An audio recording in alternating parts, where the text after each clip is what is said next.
They weren't elegant, they weren't fast, and at first the British called them ugly ducklings. But these steel giants, built by men and women who'd never seen the ocean, became the lifeline of the free world. In the time it took Germany to build a single submarine, America built an entire fleet, 3,000 ships, in less than 4 years, each one carrying food, fuel, and freedom across seas crawling with U-boats. This is the story of the Liberty ships, the cargo vessels that didn't just win the war. They built the victory itself. Chapter 1. The Battle of the Atlantic. The Atlantic Ocean was vast, but in 1941 it felt small because nowhere was safe. Every mile of water between North America and Europe had become a hunting ground. British ships were burning. Norwegian tankers were sinking. Convoys that had left New York or Halifax with hope often vanished into fog and fire before ever reaching England. It was not a battle fought for glory or headlines. It was a war of attrition, steel versus salt water, torpedoes versus cargo. For every bullet fired on the front lines, 10 pounds of supplies had to cross this ocean. And now, that lifeline was bleeding out. By early 1941, the Kriegsmarine S U-boat Silent, Patient Deadly had turned the Atlantic into a graveyard. They called it the happy time. Convoys were easy prey. The wolf packs waited in the dark, listening for the faint hum of propellers.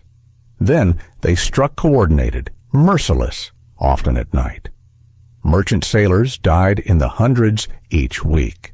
Ships that carried wheat, medicine, and fuel for Britain went down in minutes. There were no survivors' lists, only coordinates. Another set of numbers on the Admiralty-S growing map of losses. Britain was an island nation, but its survival depended on what came from the sea. Without American food, Canadian wheat, and Caribbean oil, it would starve. Without steel and trucks, the Army could not fight. Without aviation fuel, the RAF-S Spitfires couldn't climb into the sky. Prime Minister Winston Churchill would later say, "The only thing that ever really frightened me during the war was the U-boat peril." And he was right to be afraid. By the end of 1941, the Royal Navy had lost over 1,000 merchant ships, nearly 5 million tons of cargo. Every convoy that reached British ports was a small miracle. Every one that didn't was a tragedy, too large to count. The war in Europe was not being decided by tanks in France or troops in the desert. It was being decided on the gray, cold water of the North Atlantic. It was a war of mathematics, a cruel equation of tonnage. Could the Allies replace ships faster than the Germans could sink them? At first, the answer was no. British shipyards were overwhelmed. The Royal Navy begged for American help, not just destroyers, but the lifeblood of war, cargo ships. Every week more merchantmen were lost. The sea lanes to Britain were collapsing.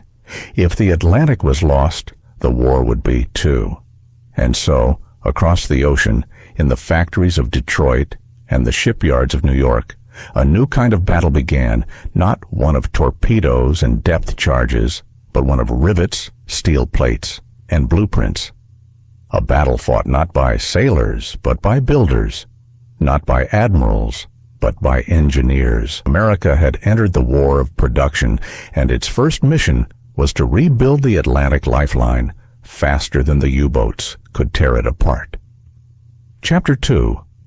An Impossible Demand. In early 1941, the Atlantic was swallowing ships faster than the Allies could replace them. Britain's shipyards were running at full capacity, yet even at their best, they could only produce a handful of vessels each month. Every new cargo ship took up to a year to build. Meanwhile, German U-boats were sending twice that number to the ocean floor every week. It was an equation no empire could survive. So, in desperation, Britain turned to America, a nation not yet at war, but already the arsenal of democracy. They didn't ask for soldiers or tanks. They asked for ships, thousands of them, fast. The request sounded absurd. The United States, still recovering from the Great Depression, didn't have the shipyard space or the manpower for such a task. Its maritime industry was built for peace, not for global war. Building thousands of ocean-going vessels seemed beyond even America's vast industrial reach. But one man believed it could be done, and his name wasn't an admiral or even a shipbuilder. He was a construction magnate, a builder of highways, dams, and dreams, named Henry J. Kaiser. Joe Kaiser had never built a ship in his life, but he understood something no one else did. Speed was a weapon. He had overseen the construction of the Hoover Dam, the Grand Coulee Dam, and the great arteries of America's West. He knew how to move men, machines, and materials at impossible scale. When he looked at the British request, he didn't see impossibility. He saw a logistical challenge waiting to be conquered. Where naval architects talked of tradition and craftsmanship, Kaiser spoke of mass production. He proposed something no one had dared before: build ships like cars. He envisioned enormous yards with assembly lines instead of docks, where steel plates would arrive pre-cut, where workers would weld instead of rivet, where ships could be built in sections and joined together like puzzle pieces. It was a revolution, one that horrified traditional shipbuilders. They called it reckless, dangerous, absurd. You couldn't have built an ocean vessel the way you built a Ford. They said welds would crack, hulls would fail, the ships would fall apart in heavy seas. But Kaiser had the one advantage the skeptics didn't. He had America's factories behind him. He partnered with the Maritime Commission, an agency desperate for solutions, and together they planned a fleet, unlike any before, not elegant cruisers or sleek destroyers, but simple, rugged cargo ships that could be built faster than they could be sunk. The blueprints came from a British design, the ocean-class freighter, slow, ugly, and cheap. When Americans saw it, they laughed. When Roosevelt saw it, he didn't. He gave it a new name, Liberty Ship. The goal was insane. The United States had never built more than 200 large ships in a single year. Now it would build thousands. Factories had to be expanded overnight. Steel rerouted from tank production, and tens of thousands of untrained workers, men and women alike, brought in from across the country. Posters went up in cities. She is a WOW Women Ordnance Worker. Build ships. Beat the U-boat. The call to arms wasn't a T for soldiers. It was for welders. They came from farms, from schools, from offices. Housewives became torch cutters. Teachers became crane operators. Teenagers learned to handle steel, and under the blazing lights of new shipyards in Richmond, Portland, and Baltimore, a new kind of army was born, one that carried no rifles, but wielded hammers, cranes, and determination. When the first Liberty ship slid down the ways in September 1941, the SS Patrick Henry, it was more than steel meeting water. It was a declaration of intent. Patrick Henry's words echoed at the launch: "Give me liberty or give me death." The ship that bore his name would give both liberty to millions and death to the Nazi blockade. It had taken 244 days to build. Kaiser promised the next one would take half that time, then a quarter, then 1 day, less than a week. People laughed. He didn't, because Henry Kaiser knew something no one else did.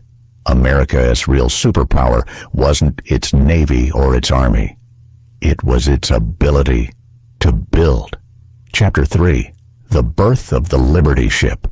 The first Liberty ship was born not in the calm rhythm of craftsmanship, but in the thunder of industry sparks, smoke, and steel.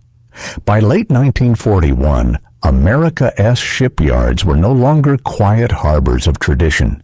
They were cities of fire. Welders lit up the night like lightning storms. Cranes swung steel plates through the air in a ballet of noise and motion. And amid the chaos stood men and women who, only months earlier, had never seen an ocean vessel in their lives. They were learning on the job, learning fast, because the world didn't have time to wait. Every Liberty ship began the same way, with a keel plate, a slab of steel laid like the spine of a beast that would soon rise from the ground. But unlike the ships of old, which were built piece by skilled craftsmen, these vessels were assembled like machines. Each ship was broken into prefabricated sections, bow, stern, decks, and midsections built separately in massive workshops, then welded together like a giant industrial puzzle. This was the revolution Henry Kaiser had promised: modular shipbuilding. Instead of taking 1 year to complete a ship, they could now build dozens at the same time, each one moving down the line like a car at a Ford plant. For centuries, shipbuilders had used rivets, a slow, painstaking process that required precision and time. Kaiser's yards replaced it with welding, a technique once dismissed as too weak for large hulls.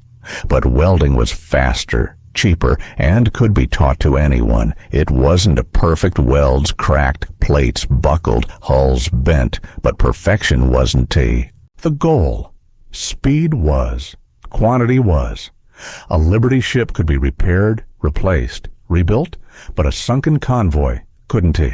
When you stepped inside a Kaiser shipyard, it felt less like a factory and more like a world unto itself. In Richmond, California, the shipyard glowed day and night. There were hospitals, cafeterias, daycare centers, and dormitories, entire towns built around the singular purpose of building ships. At its peak, 90,000 workers toiled there: welders, fitters, painters, electricians. Half of them had never worked in industry before. Tens of thousands were women. Some were immigrants who didn't yet speak English, but could read blueprints faster than veterans, and all of them shared one belief: that their hands, their hours, their exhaustion were part of something far greater. The Liberty ship wasn't just a vessel, it was a symbol of democracy, made tangible the physical expression of Roosevelt's promise that America would be the arsenal of democracy. Each ship was 441 feet long, 56 feet wide, and capable of carrying 10,000 tons of cargo, enough food to feed an army or fuel to power a fleet. They could sail across oceans at 11 knots, slow, yes, but unstoppable. And for every ship that left the yard, 3 more were already under construction. Kaiser's yards launched so many that workers joked they didn't build ships anymore. They poured them out like pancakes. The first few launches were clumsy. Ships got stuck on the ways, paint still wet, welds not yet cooled. But with each mistake came innovation. Processes were refined. Blueprints simplified. Assembly streamlined.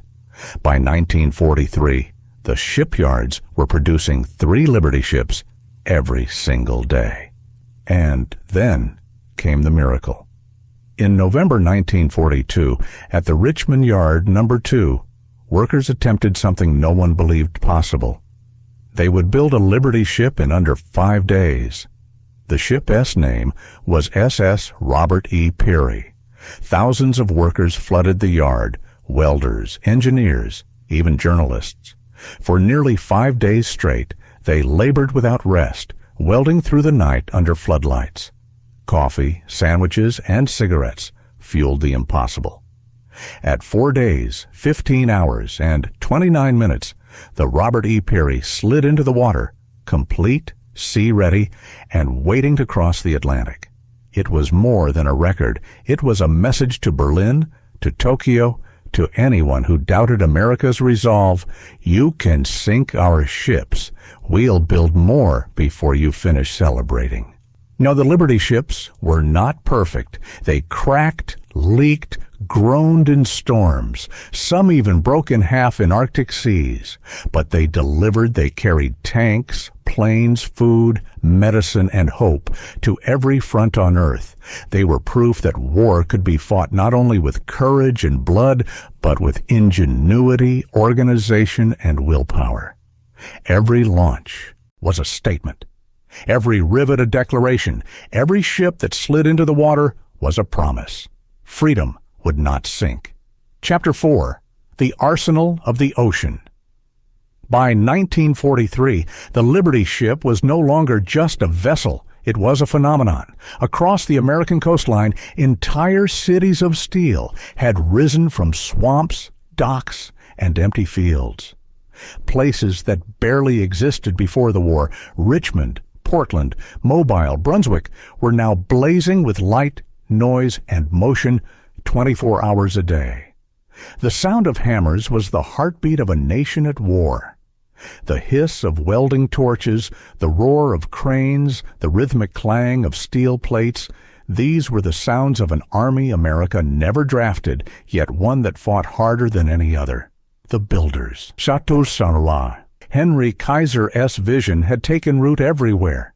In the Pacific Northwest, the Portland Shipbuilding Corporation turned the quiet Willamette River into an industrial river of fire. In Baltimore, the Bethlehem Fairfield shipyard stretched for miles, its furnaces glowing orange against the night sky. In Louisiana, in Texas, in Maine, thousands of workers hammered away in unison, men and women who had never met, yet who shared the same mission: keep the Atlantic alive. At its peak, 18 shipyards were building Liberty ships at once. The scale was incomprehensible. Every week, another convoy of ships rolled off the slips, their gray hulls gleaming, their decks empty, but destined to carry everything from tanks to wheat to hope. Each yard was an ecosystem. Machine shops shaped the steel ribs. Foundries poured molten metal for engines and anchors. Train cars rolled in carrying pre-cut steel plates from mills in Pittsburgh and Chicago. Cafeterias served 100,000 meals a day to keep workers fueled. Hospitals treated burns, cuts, and exhaustion. And in between, morale teams brought in music, movies, and even comedians, because even war production needed laughter to survive. The United States Maritime Commission coordinated everything, assigning contracts, shipping materials, tracking tonnage like generals, tracking troops. Their goal wasn't beauty, speed, or pride. It was volume. The Liberty ship was the industrial equivalent of a bullet, cheap, fast, and devastating in quantity. And while the world watched in disbelief, the statistics began to sound impossible. By the end of 1943, 1,000 Liberty ships had been launched. By 1944, that number had doubled. Every 24 hours, 3 more entered the water. Every 2 hours, 1 was completed. The world had never seen construction on this scale. Germany's U-boats had been sinking Allied ships faster than they could be built, but now the math had changed. For every ship the Kriegsmarine sent to the bottom, the United States built 10 more. It was no longer a war of destruction. It was a war of production. Yet, behind the triumph was something equally remarkable: unity. In these shipyards, America's diversity became its strength. Black welders from the Deep South, Polish immigrants from Chicago, Navajo electricians from the West, and women from every state worked side by side under the same roar of machinery. In Richmond, California, Rosie the Riveter wasn't just a poster, she was real. Tens of thousands of women took up jobs once reserved for men. They learned to read blueprints, to arc weld, to manage cranes, to lead teams. Their overalls were dirty, their hands blistered, but they were building freedom, one seam at a time. Henry Kaiser saw what was happening and didn't just accept it, he encouraged it. He opened daycare centers for working mothers, created health clinics for families, and introduced Kaiser Health Plans, the first step toward what would one day become Kaiser Permanente, America's largest non-profit healthcare system. The Liberty Ship program wasn't just changing the war. It was changing society itself. Every launch was a celebration. Bands played, workers cheered, champagne bottles shattered against steel hulls. Politicians gave speeches, but the real applause went to the welders, to the people who had turned America's factories into the world's most powerful shipyard. The names of the ships told the story of a nation united in purpose. SS Booker T. Washington, the first Liberty ship named after an African American.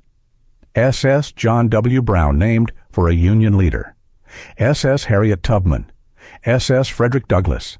SS Louisa May Alcott, each name a reminder that this fleet was built not just by America, but for America. When the first convoy of Liberty ships crossed the Atlantic, fully loaded trucks and food to Britain, the world finally understood the message these ships carried. You can bomb our cities, you can sink our ships, but you can stop this. By 1944, the Battle of the Atlantic had turned. The wolf packs that once hunted with impunity were starving. The Allies had radar, sonar, patrols, and endless ships. Where once there had been gaps in the convoy lines, now there was an unbroken chain of steel across the ocean. The Liberty ship had fulfilled its name. It had given liberty not only to Britain, but to the entire free world. Chapter 5. The Sea of Steel. By 1944, the Atlantic Ocean had changed. The vast gray waters that once belonged to the U-boats were now filled with something new, an endless armada of steel. Convoy after convoy stretched from horizon to horizon. Cargo ships so numerous that German pilots joked the Americans were trying to build a bridge to England. It wasn't a joke. It was a strategy. Each of those ships, plain, boxy, and slow, was a Liberty ship, and together they formed a sea of steel, so massive it reshaped the balance of power in the Atlantic. A single Liberty ship could carry 10,000 tons of supplies, food, ammunition, tanks, fuel, even locomotives. Multiply that by thousands, and you get the real weapon that won the war: logistics. These ships became arteries of survival. They fed Britain, fueled Russia, supplied North Africa, and carried the materials that built the D-Day invasion itself. From New York to Liverpool, from Boston to Murmansk, the sea was alive with gray hulls and white wakes.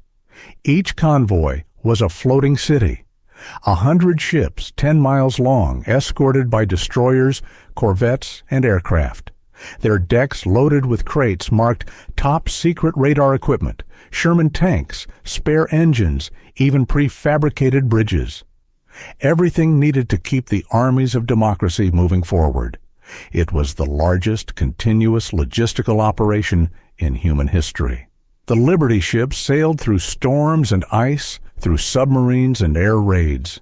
They carried their cargo through seas so cold that spray froze to the railings, and through waters so dangerous that sailors joked you could walk from ship to ship on the oil slicks of the sunk. And yet, they kept coming. For every Liberty ship that went down, 3 more replaced it. For every crew lost, new ones volunteered, knowing full well the risks. It wasn't heroism in the Hollywood sense. It was persistence, quiet and relentless, the kind that wins wars without firing a shot. The U-boats tried to adapt. They changed their codes, improved their torpedoes, even hunted in wolf packs of 20 or 30 submarines. But they couldn't keep up with the tide. By mid-1944, Allied aircraft ranged across the Atlantic, radar-guided, dropping depth charges on any submarine foolish enough to surface, and below them, an unending fleet of Liberty ships. The hunters had become the hunted. One German commander, Admiral Karl Dönitz, watched in disbelief as the numbers came in. In 1940, Each U-boat had sunk an average of 6 Allied ships per patrol. By 1944, that number was less than 1. Germany had not run out of torpedoes. It had run out of targets it could reach alive.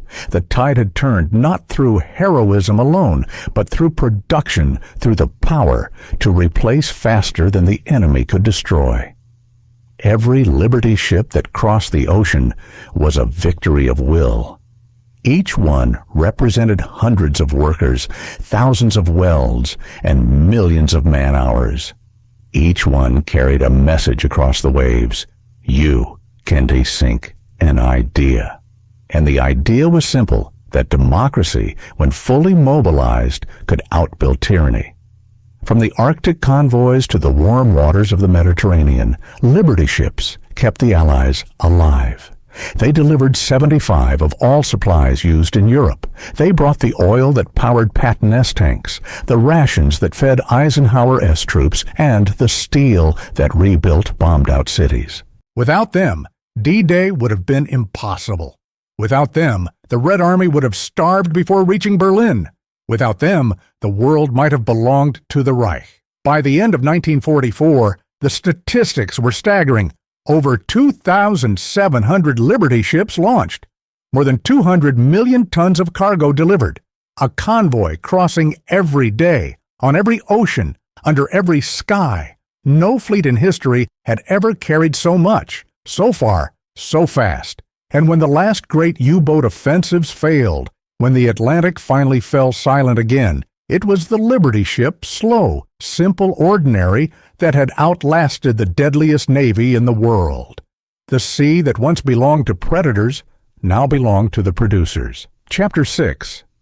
The Human Cost. Behind every gleaming Liberty ship that slid into the ocean, there were faces tired, soot-covered, and often forgotten.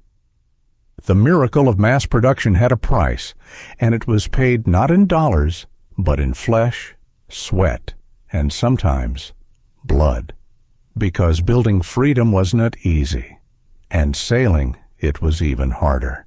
In the shipyards, the air shimmered with heat and noise. Welders worked 10, 12, 14-hour shifts beneath of sparks.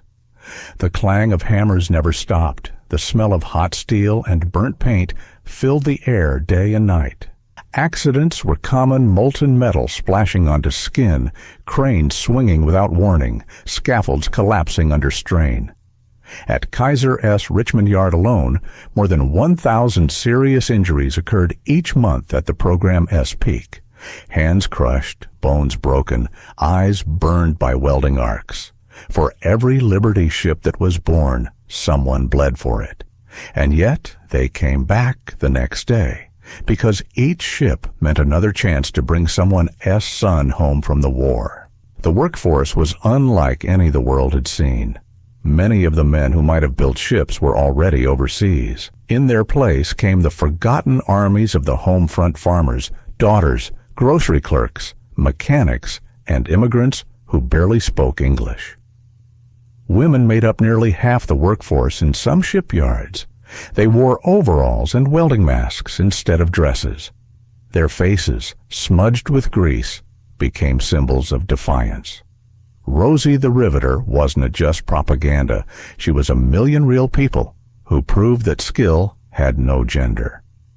Black workers, long excluded from industrial jobs, finally entered the factories, often segregated, underpaid, and underestimated.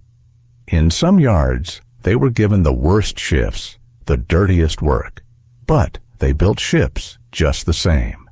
And when the Liberty ships carried their cargo across the Atlantic, they carried a piece of that struggle too. For the sailors who crewed them, the danger only began when the ship left port. Liberty ships were called ugly ducklings, and though they could carry 10,000 tons, they had no armor, no weapons but a few anti-aircraft guns, and no escape once torpedoes found them. The Atlantic was merciless. Freezing seas, waves taller than buildings, and the constant fear of the unseen, the submarine S periscope, the distant echo of propellers. When a Liberty ship was hit, it went down fast. Thousands of merchant sailors died not in combat, but in silence. No medals, no headlines, just names lost to the sea. The Battle of the Atlantic claimed over 30,000 Allied merchant seamen. They were civilians, but they fought the longest, most dangerous battle of the war. They had no foxholes to hide and only coal decks and black water. If they went down in the North Atlantic, most froze before rescue ever came. Back home, the toll wasn't measured in lives lost, but in exhaustion. In the shipyards, fatigue was a constant enemy. Mothers left their children in Kaiser-esque new daycares before dawn, welded for 12 hours, and came home after midnight. Fathers worked double shifts to meet quotas. Teenagers lied about their age just to join the effort. The war demanded everything, not just courage, but stamina. And by 1944, America was running on coffee, adrenaline, and belief. Henry Kaiser himself often walked through the yards at night. He'd stop beside a welder, a riveter, a crane operator, ask their name, thank them, shake their hand. He understood what few executives ever did, that the war wasn't being won by generals, but by the calloused hands of people who believed they were building something worth dying for. He once said, "We have no luxuries here, only purpose." That purpose became the silent anthem of a nation. And when Liberty ships went down, and many did, it wasn't just cargo that sank. It was months of labor, human stories welded into steel, dreams carried across an ocean. But the shipyards didn't stop to mourn. There was no time. The next hull was already waiting, the next weld already glowing, because somewhere out there, another convoy needed them. The Liberty ship program was a triumph of production, yes, but beneath the numbers, it was a human epic, a story of sweat, sacrifice, and stubborn belief that ordinary people could do extraordinary things. Each rivet was more than metal, it was a heartbeat, and together those millions of heartbeats built the greatest fleet the world had ever seen. Chapter 7. The Ships That Fed the World. By 1944, the World S Survival sailed under gray hulls and white numbers stenciled on steel. The Liberty ship, once mocked as clumsy, slow, and disposable, had become the backbone of global logistics. If the war was a machine, then these ships were its arteries. Every tank, every ration, every bullet that reached the front had touched the deck of a Liberty ship. They fed Britain. They armed Russia. They sustained armies from Africa to the Pacific. They were the invisible bridge that connected every Allied front to the factories and farms of America. Convoy after convoy left the East Coast, hundreds of ships packed with wheat, canned food, spare parts, and fuel. They sailed in tight formations, guided by destroyers, guarded by the skies. Each crossing was a gamble. The Atlantic still hid U-boats beneath its waves, waiting for a single mistake.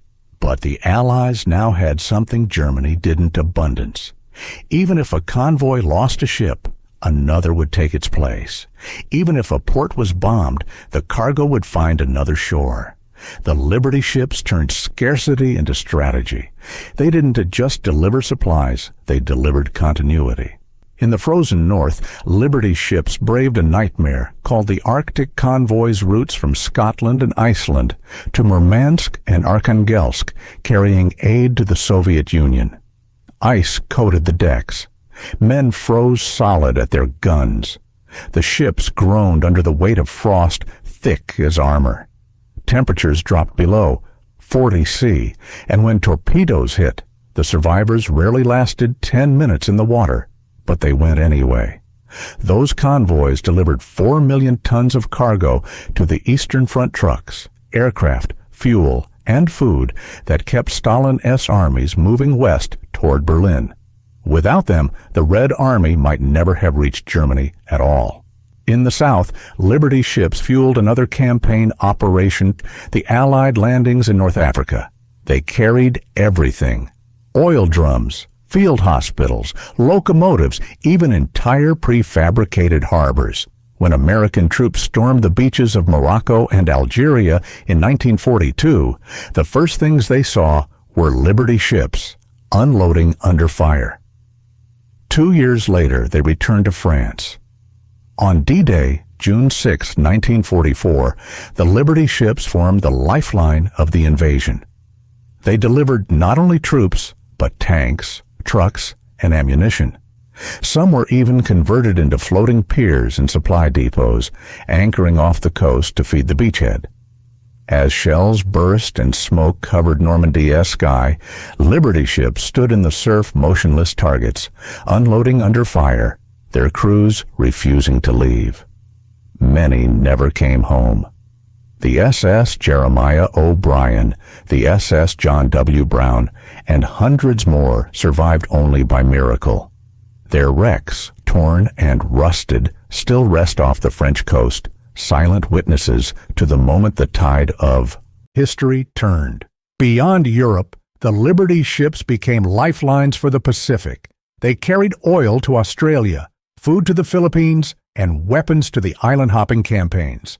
They sailed through typhoons, dodged kamikazes, and delivered the fuel that powered the B-29 raids on Japan. One ship could carry enough aviation fuel for 1,000 bombers, enough ammunition for a week-long offensive, and there were thousands of them. At the height of the war, an American Liberty ship was launched every 8 hours. So many, in fact, that Allied commanders stopped counting them by name.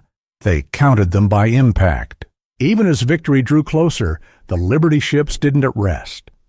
After Germany's surrender in May 1945, they became mercy ships carrying food to liberated Europe. They brought wheat to starving civilians in Greece, medicine to France, and clothing to the ruins of Warsaw. In the Pacific, they carried prisoners home from Japanese camps. Many of those men were too weak to stand, yet when they saw the words U.S. Merchant Marine painted on the gray hull, they wept. It wasn't just a ship, it was a symbol of home, of survival, of something that had endured when everything else had burned. And when the war finally ended, many Liberty ships kept sailing. They carried aid under the Marshall Plan, rebuilding the very nations their cargo had once destroyed. They became the backbone of post-war trade ferrying goods, grain, and refugees across a healing world. Rusting, patched, their paint faded but still afloat. They had outlived the war. They had outlasted the fear. And in doing so, they proved that victory wasn't just about who fought hardest, but about who built longest. Chapter 8. The Legacy of Liberty. When the guns fell silent in 1945, the world was left in ruins, but floating upon its oceans was a fleet unlike any other in history. Gray, dented, and oil-stained, the Liberty ships had done their duty. They had carried the world through its darkest hour. Now, their story entered its quietest chapter, not of war, but of legacy. For the first time in years, shipyards stood silent. The cranes that once moved day and night were still. The welders went home. The torches cooled. Thousands of Liberty ships, more than 2,700 in total, filled harbors from New York to San Francisco. They were no longer urgently needed. The U-boats were gone, the convoys had ended, and the war they were built to fight was over. But the world still needed them, just in a different way. Some Liberty ships became carriers of hope. Under the Marshall Plan, they brought wheat, flour, medicine, and machinery to a starving, shattered Europe. The same hulls that had once delivered destruction now carried rebirth. To Greece, Italy, France, Poland, and Germany, Liberty ships arrived not with soldiers, but with bread. Others were sold to commercial fleets. Their gray paint was stripped and replaced with bright colors and company logos. The once military convoys became trade routes, carrying oil to Africa, timber to Asia, and coal to the Mediterranean. They became the workhorses of a world learning how to live again. By 1950, hundreds of Liberty ships had been reborn as merchant vessels, under flags from Britain, Norway, and even Japan. In a poetic twist, ships built to defeat an empire now carried the goods that rebuilt it. Yet, not all found a second life. Many were sent to the reserve fleets, parked in silent rows along the coasts, their anchors dropped, their engines sealed, their decks covered in gulls. Places like Suisun Bay, California, and the James River in Virginia became graveyards of steel. Hundreds of Liberty ships sat side by side, rusting slowly under the sun. Their names, SS Henry Bacon, SS John W. Weeks, SS William Tillman, faded to ghosts on their hulls. They were relics of an era that had already passed symbols of an industrial miracle too vast to sustain in peace. But a few refused to die. The SS John W. Brown and SS Jeremiah O'Brien were rescued from scrapping, preserved by volunteers who understood what they represented. Today, they still sail floating museums, creaking but proud, their engines echoing the rhythm of a generation that refused to surrender. The O'Brien even sailed back across the Atlantic in 1994, 50 years after D-Day, to the very beaches where Liberty ships had once unloaded under fire. Her gray hull glided over the same cold waters, her horn sounding not in battle, but in memory. It was as if the past had come home. Yet the legacy of the Liberty ship reached far beyond the war. It transformed how the world built not just ships, but everything. Kaiser's revolutionary methods, prefabrication, modular assembly, welding, became the blueprint for post-war industry. Airplane factories, car plants, and even skyscraper construction adopted the same logic of speed over perfection. The Liberty ship had changed not just the war, but the modern economy itself. And the workers, the welders, riveters, and laborers who built them changed too. The women who entered the shipyards didn't just leave when the war ended. Many stayed in the workforce, becoming engineers, machinists, and business leaders. The fight for women's equality, the rise of unions, even the birth of American healthcare, all traced a line back to the fiery glow of those wartime shipyards. By the 1960s, most Liberty ships had vanished, scrapped, sunk, or sold. But their DNA lived on in every cargo vessel that came after. The container ships that now carry the world's trade, the oil tankers, the merchant fleets that feed global commerce, all owe their existence to the blueprints of the Liberty ship. They proved that production could be as powerful as destruction, that steel, when shaped by will, could feed instead of kill. Esau. Today, a few Liberty ships remain, moored quietly in harbors, their decks open to the public. You can still hear the hum of their engines, still feel the vibration through the floor as the propeller turns. Children run across the decks where sailors once fought for their lives. Old veterans place a hand on the cold steel and whisper to the ghosts of their youth. The paint may be fresh, but the soul is the same. These ships, ugly, slow, ordinary, changed the course of human history.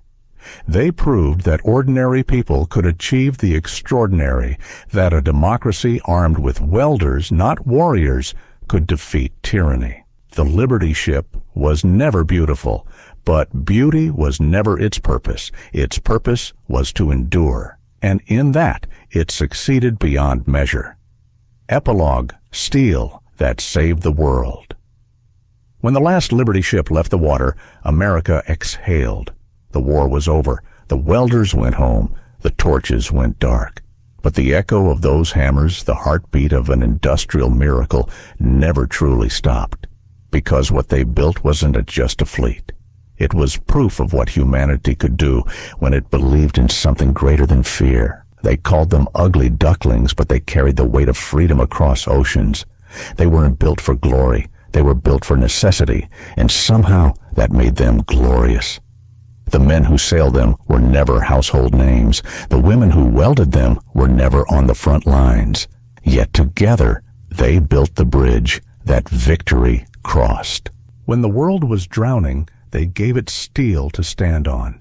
When tyranny tried to strangle the seas, they filled it with ships faster than hate could sink them. Every Liberty ship that left the yard carried more than cargo. It carried courage, sweat, and the fingerprints of thousands of people who refused to quit. Decades later, the oceans are quiet. The convoys are gone. But in the rusted remains of those gray hulls, in the hum of old engines that still turn in museum harbors, you can still hear it, the rhythm of a nation that decided to build its way to victory. The Liberty ships didn't just win a war. They built the peace that followed, and for that, they deserve to be remembered not as relics of the past, but as reminders of what happens when ordinary hands unite to do something extraordinary. Stay healthy, subscribe if you enjoyed the video, and we'll see you in the next one. And if you have an idea for another untold story, share it in the comments. Because remembering these stories keeps their light alive. Steel may rust, but legacy doesn't.